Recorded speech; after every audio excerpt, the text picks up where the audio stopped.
Terceiro mito. É necessário muito investimento para ser um especialista? Será que é necessário muito investimento para a gente se tornar um especialista? Eu vou dizer para vocês que não. De forma direta, não.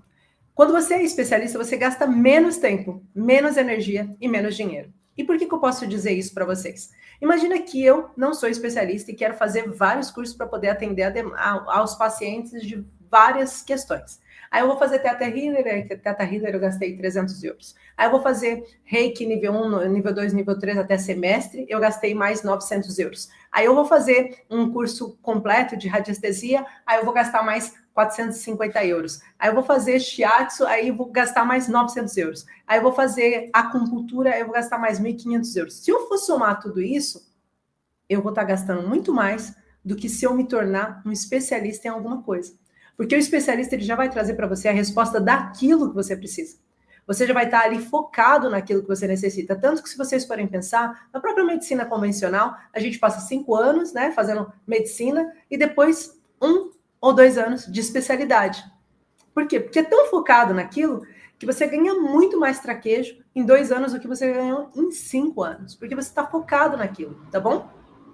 Então, isso é muito importante também dizer. Então, não é necessário muito investimento. Pelo contrário, você passa a perder menos tempo, porque você só tem que se dedicar a uma coisa muito específica e você começa a se dedicar e saber cada vez mais daquilo.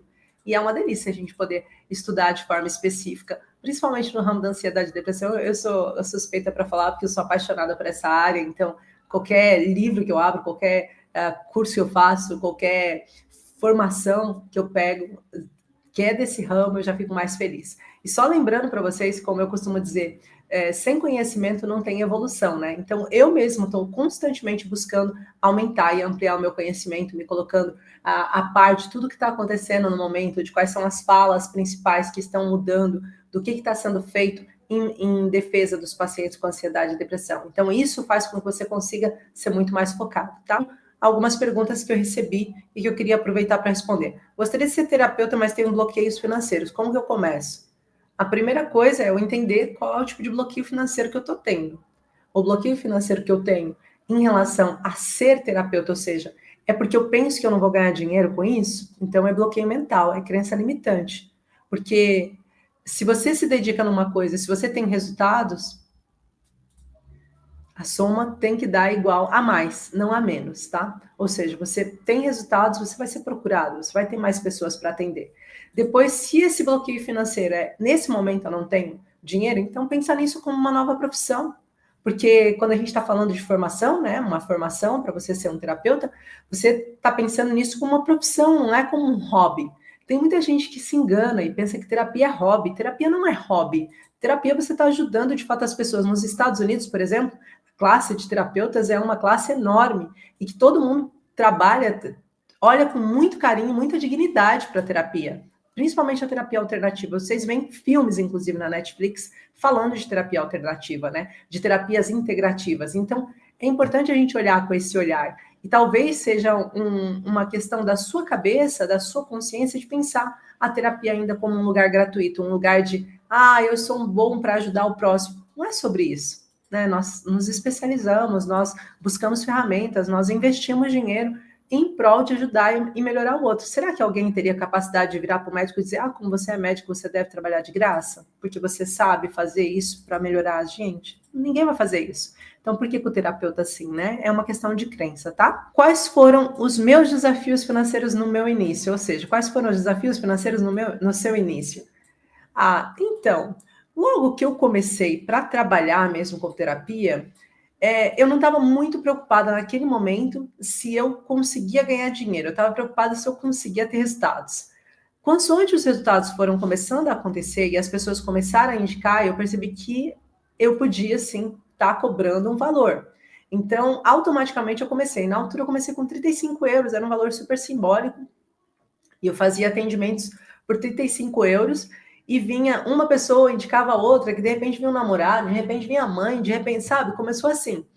E as minhas maiores dificuldades nem era com a questão financeira, mas com a questão da agenda. Deixa eu só beber. A questão não era financeira, a questão era de agenda.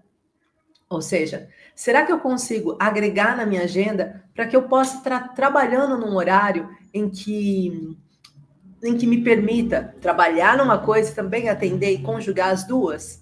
Aí, às vezes, a questão da agenda era uma coisa que me incomodava muito, porque às vezes uma pessoa marcava um horário e aquela pessoa não aparecia. Falava que tinha tido uma crise, que não estava bem, e aí o que acontecia? Eu ficava com aquela agenda aberta e não recebia.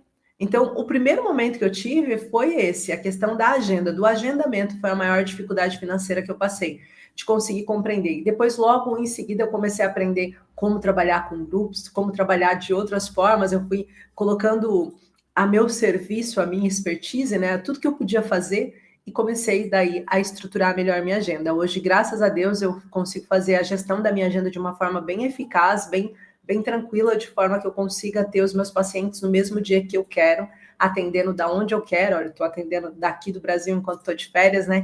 Então, estou atendendo daqui e atendo aí em Portugal pessoas que estão aqui e pessoas que estão em outras partes do mundo, porque estão relacionados com você conseguir gerir melhor a sua agenda. Então, os meus desafios financeiros no início foram mais relacionados com como fazer com que a minha agenda pudesse estar compacta e eu pudesse trabalhar com tranquilidade, do que propriamente a questão financeira, porque com os resultados que eu tinha, a procura estava sendo muito grande, tá? Ainda hoje funciona mais ou menos assim a questão da procura. Eu costumo dizer, eu não preciso gastar tempo procurando quem quer ser atendido por mim. Eu tenho que gastar tempo entendendo qual é o tempo que eu tenho para atender quem precisa ser atendido por mim.